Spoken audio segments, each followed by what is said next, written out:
weight-based victimization and physical activity among adolescents with overweight or obesity. A scoping review of quantitative and qualitative evidence.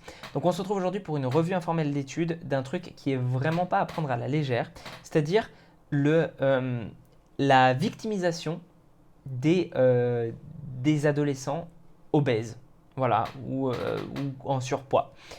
Et ce que je trouve intéressant, c'est qu'ils ont fait une sorte de scoping review. Donc scoping review quantitative et qualitative. Donc c'est une méta-analyse finalement, mais ils ne se sont pas contentés d'avoir une approche juste où ils ont recueilli des témoignages, mais ils ont aussi essayé de quantifier ça.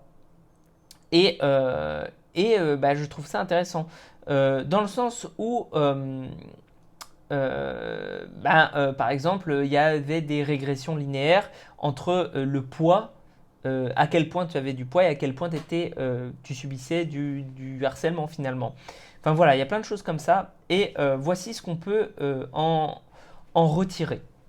Enfin, voici ce que j'en ai noté. De façon générale déjà, il semble que à l'école, peu importe le poids, il y ait beaucoup trop de bullying. Le bullying, c'est quoi? C'est le harcèlement, c'est la victimisation. Mais même les non-gros, je dis les non-gros, c'est pas péjoratif, mais c'est juste pour passer rapidement dessus, sont victimisés. Et beaucoup dans l'adolescence. Donc c'est un vrai problème déjà. Il y a des effets mixtes du bullying, de la victimisation. C'est-à-dire que chez certaines personnes, ça semble avoir un effet positif et chez d'autres, ça semble avoir un effet négatif. Mais la synthèse de ce que j'en ai retiré, c'est que ça semble aider seulement ceux qui ont une bonne estime d'eux-mêmes à faire du sport. Donc c'est-à-dire qu'en gros, là, ce qu'ils ont mesuré, c'est à quel point est-ce que finalement cette victimisation-là, parce que je ne l'ai peut-être pas précisé au départ, cette victimisation-là avait un impact négatif ou positif sur le fait de faire du sport. Ils ont remarqué que du coup, chez les gens qui avaient déjà une bonne estime d'eux-mêmes, enfin en tout cas c'est ce qu'on peut lire entre les lignes, ça les aide plutôt à faire du sport. Alors que les autres, ceux qui ont une mauvaise estime d'eux-mêmes, et en particulier les filles qui sont beaucoup plus sensibles du coup à ce type de victimisation-là, au contraire ça les dégoûte d'en faire. C'est-à-dire que ça les... voilà. Mais ça uniquement dans le cadre scolaire. C'est-à-dire qu'il semblerait que ça n'ait pas d'impact, la victimisation, sur les activités extrascolaires. Donc si tu fais un sport à côté, ça semblerait être bien. Moi, à mon avis, c'est juste parce qu'en fait, quand tu fais un sport à côté, la plus souvent, c'est un sport que tu choisis avec des gens que tu choisis. Et donc c'est là où tu as de l'estime de toi qui va se recréer.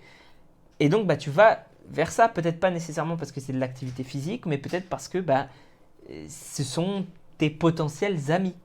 Donc voilà, pour moi, on est vraiment dans une question en fait cruciale de l'estime de soi. Et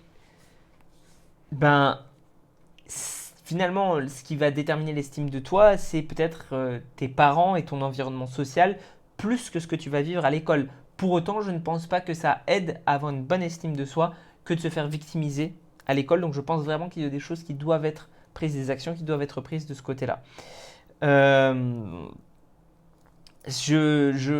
Voilà, j'ai fait un maxi résumé là, parce que évidemment c'est long et puis c'est dans Frontiers, donc je t'invite à aller le lire.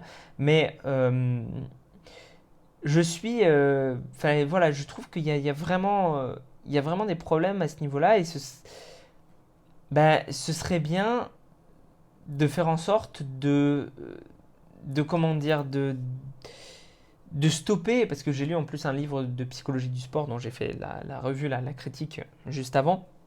Ce serait bien de faire en sorte de mettre en place des comportements pour stopper cette victimisation-là, et on peut le faire en fait de façon relativement simple. En tout cas, il y a des interventions relativement simples pour vraiment diminuer ça.